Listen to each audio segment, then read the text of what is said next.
She was born into one of the most dangerous families in history, survived the reign of a mad emperor, married her uncle to become empress, and molded her teenage son into the most infamous ruler Rome has ever seen. Then he murdered her. This isn't mythology, this is the real story of Agrippina the Younger, political mastermind, imperial queenmaker, and the only woman powerful enough to threaten an emperor from within his own palace walls. Her ambition was unmatched, her downfall inevitable.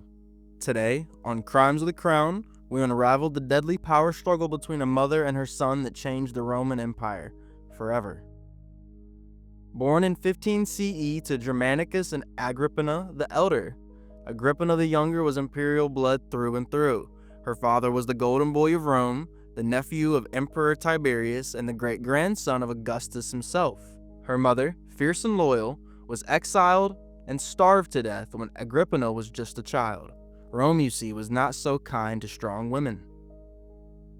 Agrippina's early life was a masterclass in survival. After watching her family picked off by suspicious natural causes or imperial paranoia, she learned one thing very well.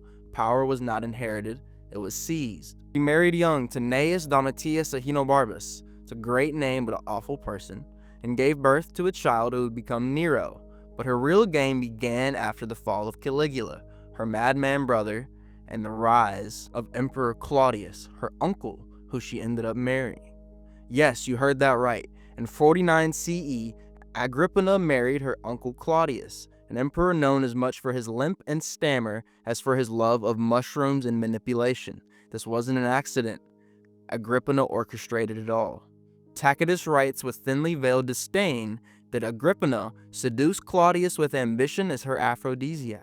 But let's be clear, this was not about romance, it was all about proximity to power. She got Claudius to adopt Nero, outmaneuvering rivals like Messalina, his previous wife, executed for her own scandals. She installed loyal tutors, including the philosopher Seneca, and she even minted coins with her face alongside the emperors, a shocking break from Roman tradition. Agrippina wasn't just next to power, she was power. When Claudius died in 54 CE, reportedly poisoned by mushrooms allegedly prepared by Agrippina herself, according to Suetonius and Dio, Nero became emperor at just 16 years old. Officially, Rome had an emperor. In practice, it had a mother-son co-regency. Agrippina took her seat next to the Senate. She greeted foreign ambassadors. She issued edicts in Nero's name. Ancient sources sneer at her boldness. Tacitus calls it masculine. But in truth, she ruled with absolute cold-hearted precision. At first, Nero didn't seem to mind at all. He was young, inexperienced, and more interested in music than governing. But Agrippina was overbearing, controlling his appointments, denying him full access to his own treasury, and allegedly threatening him with replacement by Britannicus, Claudius's natural-born son. By 55 CE, Nero had finally had enough. Nero began to insert himself in all the worst ways. First, he distanced himself from Agrippina, removing her from palace meetings. Then he murdered Britannicus, poisoned at a dinner, as Tacitus dramatically recounts. The message to his mother: there is no backup heir. Next, Nero took a lover, Pompeia Sabina, an ambitious beauty who made no secret of her disdain for Agrippina. The two women clashed, and Nero obviously chose Pompeia. The ancient sources, biased, dramatic, and endlessly entertaining, depict Agrippina as grasping at her fading influence. She tried to sway public opinion, reminded Nero of all of her sacrifices, even appealed to the Senate. But Nero wanted independence, and what's more independent than orchestrating your own mother's murder? Nero's first plan, a collapsing ceiling in Agrippina's bedroom, failed. Plan B, a sabotaged boat that would sink at sea.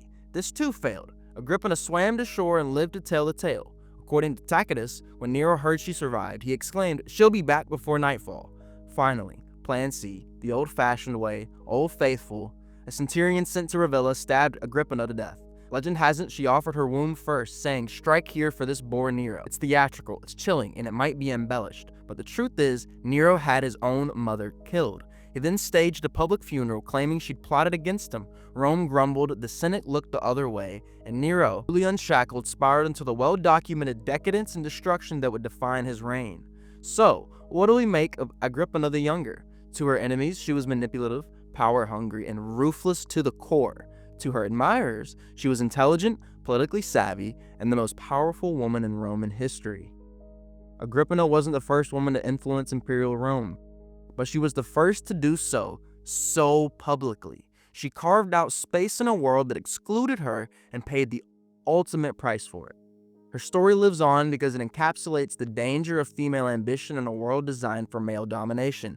She shaped an emperor, she dominated a dynasty, and in the end, she fell victim to the very power she helped create.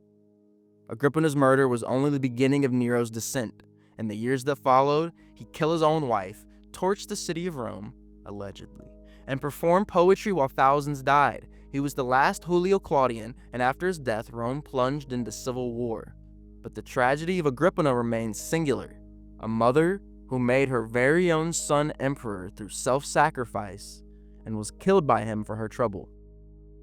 Thanks for watching Crimes of the Crown. Like and subscribe for more tales of power, betrayal, and blood, and as always, have a great day.